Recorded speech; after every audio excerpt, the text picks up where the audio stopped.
Hello guys, welcome back to my channel. It's kaliMonroe. We are back with an animated horror story, and feel free to check their channel out, support them.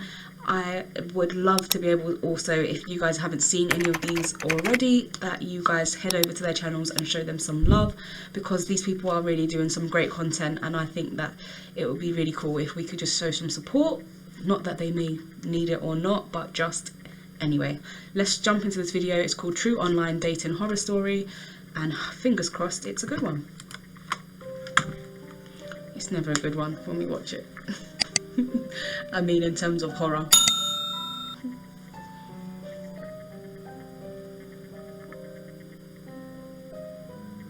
Dark Ace Animations. Animations. I posted this in a comment in another post, and another user suggested I share it here. So why not? So I've been on Grindr for about 10 years, 5 of which were legal. I'm not proud of it, and had plenty of messed up experiences. This one in particular reminds me of when I was at a party without my car. I was 19 in college, and my phone was at 10%, but a decently hot Grindr guy said he could pick me up, and we could hang out at his place before he drove me home. So of course I jumped on the opportunity. What? Anyway, we got to his place, and he got me pretty drunk, which isn't usual for me, but never tried to make a move. I assumed he was going to wait and just convinced me to stay the night later on. Finally, my phone died after about 2 hours. The last 1% lasted a lot longer than the rest. And I didn't even have to say anything before he noticed it was dead. Then he stood up and was like, "Well, let's go to the car then." When I asked him if he had a charger I could use, he just said, "No." After we got in the car, he got kind of quiet and less flirty. And I spaced out, just enjoying his music and looking out the window. I didn't even notice that he never asked me where I lived, until I realized we'd been driving for over an hour. Sorry? Not even towards my town, but into the canyons of Greater Salt Lake City. Wait a minute! I asked him where we were going, and he just said, thought we could just go for a drive. And my drunk ass was like, "Oh, okay." So anyway, to make a long story shorter, he ended up taking us about 4 or 5 miles down a dirt road with no signs or houses, until it dead-ended into this cabin with no lights on or cars outside. And he just parked and turned off his car. That's when the dread Game over. started creeping as I sobered up. I said I drank too much and I should probably head home, but he didn't even respond. He just sat there staring at the cabin. Then "You're pretty submissive, correct?" And I was like, sure, but I just meant like normal rough kind of stuff. Nothing wild." And he started to sound a little annoyed, and his sentences seemed a little less carefully worded. Wow. Like he was spitting out the bare minimum effort in each thought. He said something about some of his favorite people are those who can find pleasure in pain, and if someone goes into shock enough times, eventually it becomes a drug, and they crave it more. And then something about pushing a person into the deep end is the fastest way to teach them how to swim. At that point, I was scared enough to assert myself, and said firmly, "Okay, well that sounds fun, but just not tonight. I just want to go home now. This place is creepy." And he just sighed and gripped his keys tighter.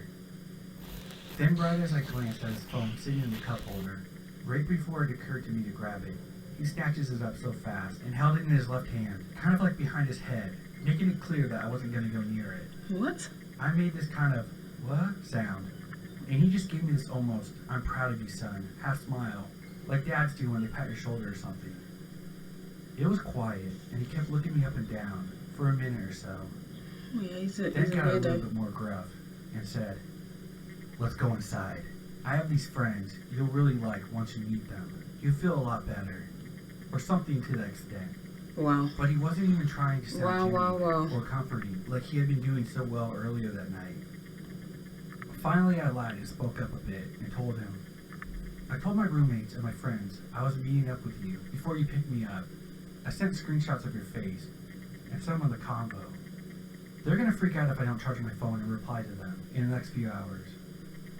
I tried not to make it sound accusatory, but more like I was just worried that my friends would go crazy. That's the smartest thing But it she's was clear he done knew what I so was far. implying. At that point, he let out an exasperated, grunty sigh and started the car and we drove away. He kept his headlights off all the way back down the dirt road for some reason. Driving back, I got nervous about him stalking me or coming after me in the future, so I tried to apologize and tell him I was down to hang out another time, but tonight was just not feeling great for me, blah blah blah. He didn't say a single word to me the whole drive back. Yeah, because he's angry. He didn't ask me where I lived, and I didn't intend to tell him either. But he dropped me off at a McDonald's about 40 miles away from my apartment. 40 and when miles? I was stepping out, he suddenly leaned over and gave me a hard shove, so I almost fell out the rest of the way. He grabbed my backpack off the floor and flung it out his window across the parking lot and peeled out with the passenger door still open. Wow. He broke my laptop and cracked my phone, and I had to ask a stranger to use their charger and call an Uber. But at this point, I was just so anxious to get home, I didn't really give a crap. What's so weird is how, while this was happening, even though I was terrified, I guess I wasn't thinking about exactly what he was planning to do with me. I just knew I needed to get away. So it wasn't until I got home and got in the shower that I realized how messed up it was and what might have happened She's if I let so him walk me lucky. into the cabin. So lucky. I remember just being so shaken and smacked by the reality of it. Almost felt like a panic attack. So I sat down in the shower, my head between my knees, and cried till the water ran cold. And I got out and woke up my roommate. I told him about it, and he kind of calmed me down. So while I still have a Grindr account, I really just use it for an ego boost.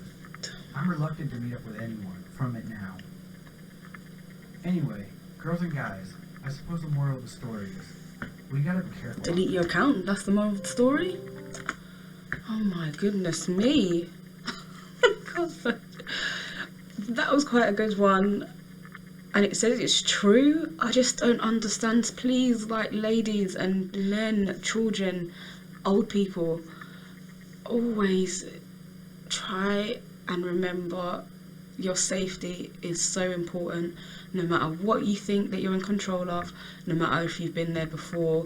When it comes to online dating, it's so, like, we're so used to it in this generation that it's so easy for people to just go and meet strangers and not know who they are and not know what their intentions are, what their real intentions are. So just be safe. Please, guys, be safe out there. If you haven't, smash that subscribe button, drop some comments in the comment section, give this video a thumbs up. Stay safe wherever you are in the world, day or night, and I will be back in the next video with you guys very soon. Bye.